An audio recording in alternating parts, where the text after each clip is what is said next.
Hello friend, welcome to NIT study hub. आज के topic में हम लोग एनटीपीसी प्रैक्टिस सेट 2016 से रिलेटेड लेक्चर नंबर 3 को कवर करने वाले हैं। तो फ्रेंड्स, यदि आप हमारे चैनल पर नए हैं तो हमारे चैनल को सब्सक्राइब करके बेल आइकन को प्रेस कर लीजिएगा, जिससे कि हमारे नए वीडियो की नोटिफिकेशन आपको मिलती रहे। तो चलिए स्टार्ट करते हैं दोस्तों आज का सेशन। हमारा क्वेश्चन नंबर फर्स्ट है, मंगलयान कहाँ से लॉन्च किया गया था? तो दोस्तों इसका आंसर हो जाएगा ऑप्शन नंबर बी, श्रीहरिकोटा से। ठीक है, श्रीहरिकोटा से मंगलयान लॉन्च किया गया था। यदि हम बात करें श्रीहरिकोटा की, तो श्रीहरिकोटा प्रक्षेपण केंद्र का नाम सतीश धवन अंतरिक्ष केंद्र है। ठीक है, और यह उड़ीसा राज्य में स्थित है। कहाँ पर स्थित है? तो उड़ीसा राज्य में स्थित है। यदि हम बात करें उड़ीसा राज्य की, तो दोस्तों यदि हम बात करें उड़ीसा राज्य की, तो उड़ीसा राज्य में स्थित चिल्का झील जो है कि यह भारत के सबसे बड़े खारे पानी की लैंगून झील है, और इस झील से झींगा मछली का उत्पादन किया जाता है। क्लियर है दोस्तों। नेक्स्ट है क्वेश्चन नंबर 2, जिमी वेल्स और लहरी सेंगर किससे संबंधित हैं? तो दोस्तों इसका आंसर हो जाएगा ऑप्शन नंबर फर्स्ट, विकीपीडिया से। ठीक है, जिमी वेल्स और लहरी सेंगर यह दोनों विकीपीडिया से संबंधित हैं। क्लियर है। नेक्स्ट आपका आता है गूगल की बात की जाए तो गूगल के फाउंडर या संस्थापक लैरी पेज और सर्गी ब्रिन है। क्लियर है। नेक्स्ट आपके आते हैं व्हाट्सएप की बात की जाए तो व्हाट्सएप के फाउंडर जो है कि जेन कुम और ब्रेन एक्टोन है। क्लियर है दोस्तों।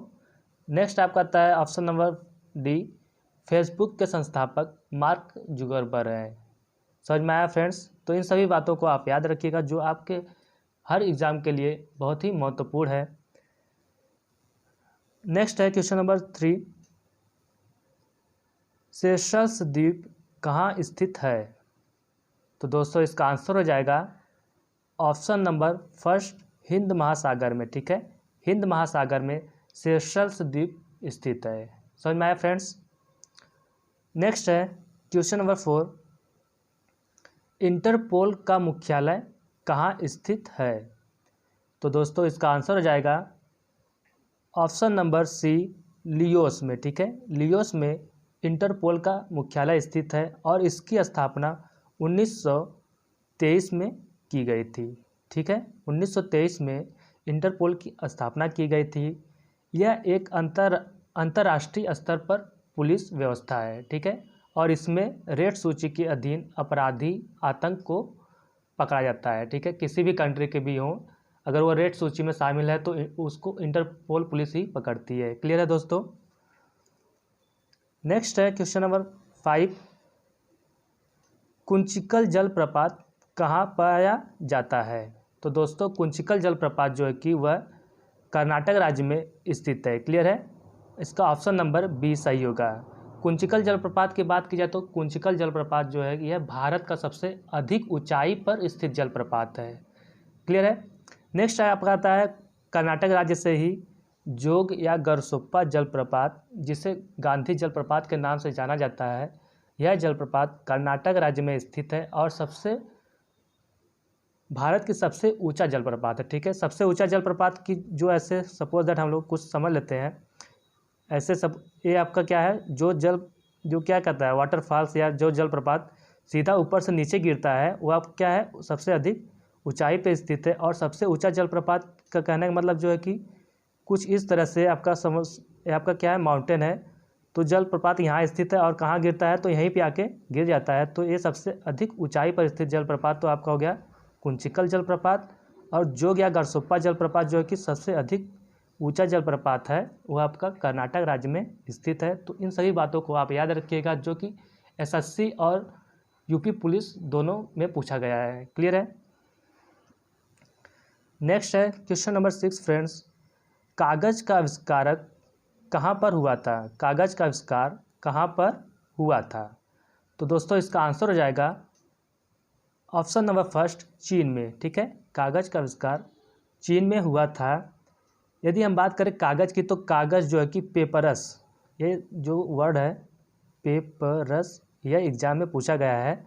तो पेपरस नामक पौधे से कागज़ प्राप्त किया जाता है। इसके अलावा बांस, सवाई घास से भी कागज़ का उत्पादन किया जाता है। ठीक है, यदि हम बात करें सबसे अधिक उत्पादन की, तो सबसे अधिक उत्पादन जो है कि कनाडा करता है। ठीक है, नेक्स्ट है क्वेश्चन नंबर 7। निम्नलिखित गैसों में से कौन सी गैस पृथ्वी पर ग्रीन हाउस गैस के प्रभाव के लिए जिम्मेदार है? तो दोस्तों इसका आंसर हो जाएगा option number C, carbon dioxide और मीथेन गैस जो है, यह दोनों गैस पृथ्वी पर ग्रीन हाउस गैस के प्रभाव के लिए जिम्मेदार है। ठीक है, कार्बन डाइऑक्साइड और मीथेन गैस। क्लियर है दोस्तों? तो जितने क्वेश्चन मैं बता रहा हूँ, एक्स्ट्रा लेवल के क्वेश्चन जो बता रहा हूँ दोस्तों, आप उसको कहीं नोट डाउन कर सकते हैं, जो कि आपके एग्ज़ाम के लिए बहुत महत्वपूर्ण है। एनटीपीसी के अलावा अलग अलग एग्जाम में भी यह क्वेश्चन पूछे गए हैं। समझ में आया फ्रेंड्स?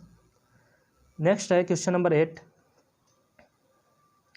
निम्नलिखित में से किसे ओरम कहा जाता है? तो दोस्तों इसका ऑप्शन नंबर बी सही होगा, सोना को ओरम कहा जाता है। ठीक है, क्या कहा जाता है? ओरम कहा जाता है। ठीक है, यदि हम बात करें प्योर गोल्ड की, तो 24 कैरेट गोल्ड को प्योर गोल्ड कहा जाता है, जबकि इससे क्या होता है कि आपका आभूषण नहीं बनाया नहीं जा सकता है। ठीक है, प्योर गोल्ड से कभी आभूषण नहीं बनाया जाता है। आभूषण बनाने के लिए 22 कैरेट गोल्ड की आवश्यकता पड़ती है। समझ में आया फ्रेंड्स? नेक्स्ट है क्वेश्चन नंबर 9। दुनिया की सबसे बड़ी ताज़े पानी की झील कौन सी है? तो दोस्तों इसका आंसर हो जाएगा ऑप्शन नंबर सी, सुपीरियर झील। सुपीरियर झील जो है, यह दुनिया की सबसे बड़े ताज़े पानी की झील है। यदि हम बात करें सुपीरियर झील की, तो सुपीरियर झील अमेरिका तथा कनाडा के बीच अंतर्राष्ट्रीय सीमा बनाती है। क्लियर है? कनाडा और अमेरिका के बीच सुपीरियर झील अंतर्राष्ट्रीय सीमा बनाती है, जबकि विक्टोरिया झील तंजानिया और युगांडा के बीच अंतर्राष्ट्रीय सीमा का निर्माण करती है। क्लियर है दोस्तों? ठीक है, आगे चलते हैं। क्वेश्चन नंबर 10 है हमारा, अंतिम मुगल सम्राट कौन था? तो दोस्तों इसका आंसर हो जाएगा option number D, Bahadur Shah. ठीक है, बहादुर शाह जो थे यह अंतिम मुगल सम्राट थे, और इनकी मृत्यु जो है कि 1526 ईस्वी में रंगून में हुई थी, और वहीं पर इनको दफन किया गया था। ठीक है, यदि हम बात करें बहादुर शाह की, तो बहादुर शाह जो हैं, इन्होंने जफ़र नाम से शायर लिखा करते थे। ठीक है, तो इस बात को आप याद रखिएगा कि बहादुर शाह जफ़र थे, माफ़ कीजिएगा, बहादुर शाह जो है वह जफ़र नाम से शायर लिखा करते थे। क्लियर है दोस्तों? आगे चलते हैं क्वेश्चन नंबर 11 पे। दीन ए इलाही किसके द्वारा प्रचारित किया गया था? ठीक है, दीन ए इलाही एक प्रकार की धर्म है जो कि अकबर के द्वारा प्रचारित किया गया था। ठीक है, दीन ए इलाही जो है कि अकबर के द्वारा प्रचारित किया गया था।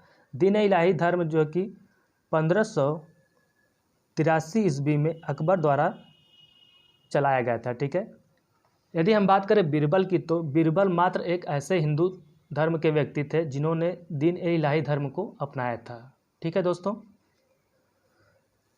आगे चलते हैं क्वेश्चन नंबर 12 पर। निम्नलिखित में से ब्राज़ील की आधिकारिक भाषा का नाम क्या है?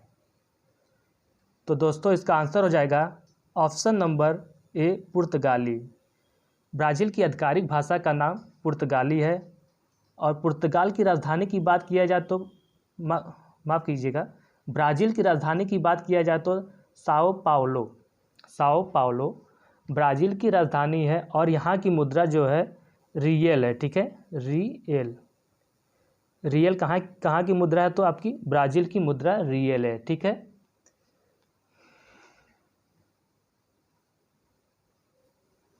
नेक्स्ट है क्वेश्चन नंबर 13 फ्रेंड्स। रात में आकाश में सबसे चमकीले तारे कौन से हैं?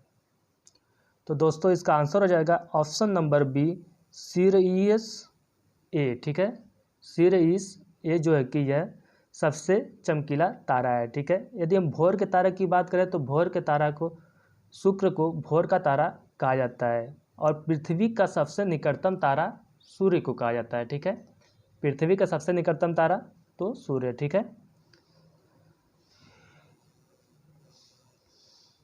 नेक्स्ट है क्वेश्चन नंबर 14, सीमांत गांधी किसे कहा जाता है? तो दोस्तों इसका आंसर हो जाएगा ऑप्शन नंबर सी सही होगा, खान अब्दुल गफ्फार खान को सीमांत गांधी के नाम से जाना जाता है। ठीक है दोस्तों, नेक्स्ट है क्वेश्चन नंबर 15,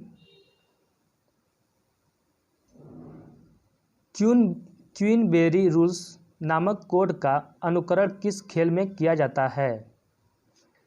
तो दोस्तों इसका आंसर हो जाएगा ऑप्शन नंबर सी मुक्केबाजी में। ठीक है, क्वीनबेरी रूल्स जो है वह मुक्केबाजी में फॉलो किया जाता है।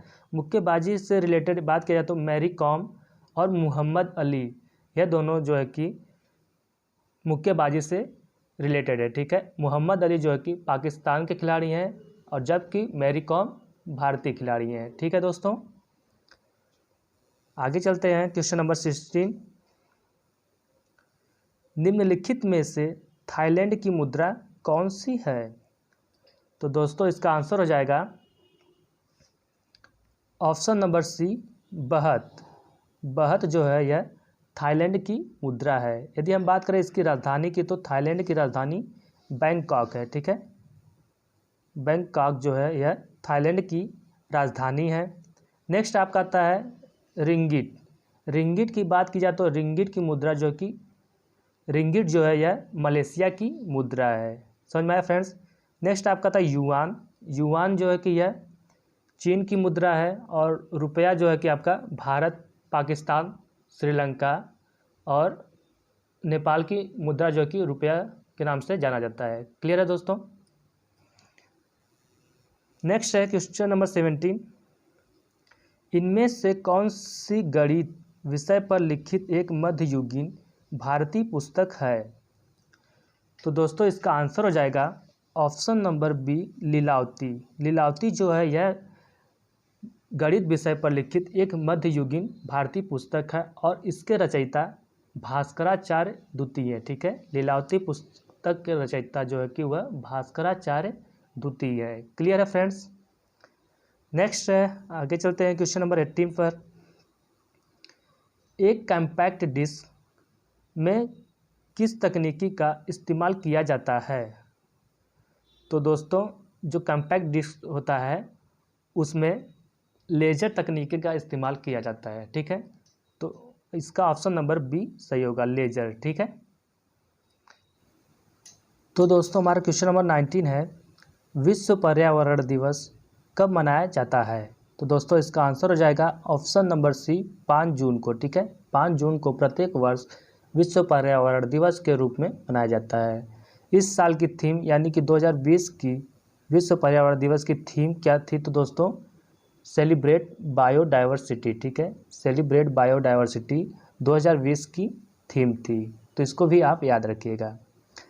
नेक्स्ट है क्वेश्चन नंबर 20, शब्द टी किस खेल के साथ जुड़ा है? तो दोस्तों इसका आंसर हो जाएगा ऑप्शन नंबर सी गोल्फ के साथ। ठीक है, गोल्फ के साथ शब्द टी खेल जुड़ा है। क्लियर है। यदि हम बात करें गोल्फ से रिलेटेड और शब्द की तो बोगी, फोरसम, कैडी, आयरन, बंकर, लाई और पोस्ट, ये सब सारे शब्द जो है कि गोल्फ शब्द से जुड़े हैं। क्लियर है।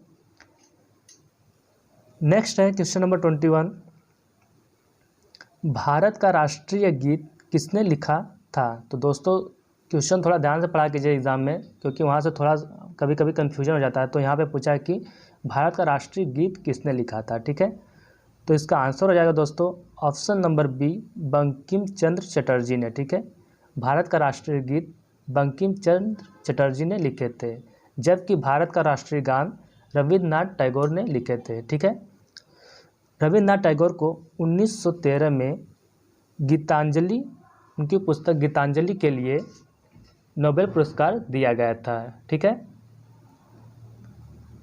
नेक्स्ट है क्वेश्चन नंबर 22, मानव शरीर का एकमात्र अंग जो पुनः विकसित हो सकता है। तो दोस्तों इसका आंसर हो जाएगा ऑप्शन नंबर सी, जिगर। ठीक है, यानी कि लीवर। लीवर जो है कि मानव शरीर का एक ऐसा अंग है जो पुनः विकसित हो सकता है इस ऑप्शन के अनुसार। ठीक है, यदि हम बात करें लीवर की, तो लीवर का वजन जो होता है 1.5 से लेकर 2 kg तक होता है। क्लियर है दोस्तों, 1.5 से लेकर 2 kg तक लीवर का वजन होता है। यहाँ से एक क्वेश्चन और पूछा जाता है कि पित्त का स्राव किस ग्रंथि से होता है, तो उसका आंसर हो जाता है लीवर। ठीक है, तो इसको भी आप याद रखिएगा, पित्त का स्राव जो होता है वह लीवर या जिगर से होता है। क्लियर है दोस्तों। नेक्स्ट है क्वेश्चन नंबर 23। मानव शरीर में लैंगारहेंस के आइलेट कहाँ पाए जाते हैं? मानव शरीर में लैंगारहेंस के आइलेट कहाँ पाए जाते हैं? तो दोस्तों इसका आंसर हो जाएगा ऑप्शन नंबर बी, अग्नाशय में। ठीक है, अग्नाशय में लैंगारहेंस के आइलेट पाए जाते हैं और इसकी खोज लैंगरहेंस नामक चिकित्सा शास्त्री ने की थी। ठीक है दोस्तों, आगे चलते हैं क्वेश्चन नंबर 24 पर। निम्नलिखित में से एक कार्बनिक यौगिकों में हमेशा क्या मौजूद होता है?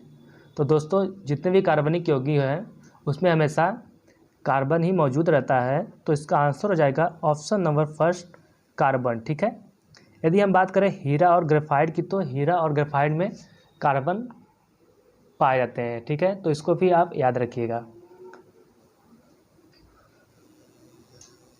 नेक्स्ट है क्वेश्चन नंबर 25। ग्रेनाइट किस का एक उदाहरण है? ठीक है, ग्रेनाइट किसका एक उदाहरण है? तो दोस्तों इसका आंसर हो जाएगा ऑप्शन नंबर सी, आग्नेय चट्टान का। ठीक है, आग्नेय चट्टान का ग्रेनाइट एक उदाहरण है। समझ में आया फ्रेंड्स। नेक्स्ट है क्वेश्चन नंबर 26। इनमें से किस योगदान के लिए एडवर्ड जेनर प्रसिद्ध है? तो दोस्तों इसका आंसर हो जाएगा ऑप्शन नंबर फर्स्ट, चेचक के टीका की खोज जो है कि वह एडवर्ड जेनर ने किए थे। क्लियर है दोस्तों। यदि हम बात करें पोलियो की खोज की, तो पोलियो की खोज जोनास साल्क ने किए थे, जबकि रेबीज के टीके की खोज लुइस पास्चर ने किए थे। क्लियर है दोस्तों, यह तीनों क्वेश्चन जो कि अलग अलग एग्जाम में पूछा गया है, तो इसको भी आप याद रखिएगा। नेक्स्ट है क्वेश्चन नंबर 27। निम्नलिखित में से कौन सा देश बंदरगाह विहीन है? ठीक है, विहीन है। तो दोस्तों इसका आंसर हो जाएगा ऑप्शन नंबर 2, कजाकिस्तान। ठीक है, कजाकिस्तान ऐसा देश है इन चारों ऑप्शनों से जो कि बंदरगाह विहीन है। क्लियर है फ्रेंड्स। नेक्स्ट है क्वेश्चन नंबर 28। मधुबनी चित्रकला शैली मूलतः किस राज्य से संबंधित है?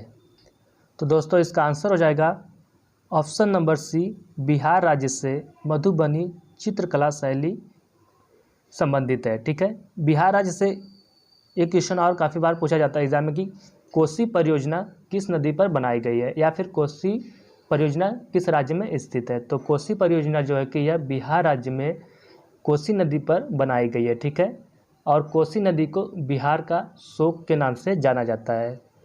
क्लियर है दोस्तों। यदि हम बात करें कोसी परियोजना की, तो कोसी परियोजना जो है यह नेपाल के सहयोग से बनाई गई है। ठीक है, कोसी परियोजना कोसी नदी पर बनाई गई है और यह परियोजना बिहार राज्य में नेपाल के सहयोग से बनाई गई है। समझ में आया फ्रेंड्स। नेक्स्ट है क्वेश्चन नंबर 29। दुनिया का सबसे बड़ा गैर ध्रुवी रेगिस्तान कौन सा है? तो दोस्तों इसका आंसर हो जाएगा ऑप्शन नंबर सी, सहारा रेगिस्तान। ठीक है, सहारा रेगिस्तान जो है कि यह दुनिया का सबसे बड़ा गैर ध्रुवी रेगिस्तान है। क्लियर दोस्तों। यदि हम बात करें सहारा रेगिस्तान की, तो सहारा रेगिस्तान जो है कि यह उत्तरी अफ्रीका में स्थित है, जबकि कालाहारी रेगिस्तान बोत्सवाना में स्थित है। ठीक है दोस्तों। गोबी रेगिस्तान की बात की जाए तो गोबी रेगिस्तान जो है कि मंगोलिया व चीन में स्थित है। तो यह जो क्वेश्चन है यूपीएससी 1993 में पूछा है और सीपीएससी 2008 में पूछा है। ठीक है, गोबी रेगिस्तान कहाँ पर स्थित है? तो मंगोलिया व चीन में स्थित। इन दोनों शब्दों को आप याद रखिएगा क्योंकि एग्जाम में अलग अलग करके भी पूछा जाता है। तो फ्रेंड्स हमारा क्वेश्चन नंबर 30 है, भारतीय रिजर्व बैंक यानी कि आरबीआई का राष्ट्रीयकरण किस वर्ष किया गया था?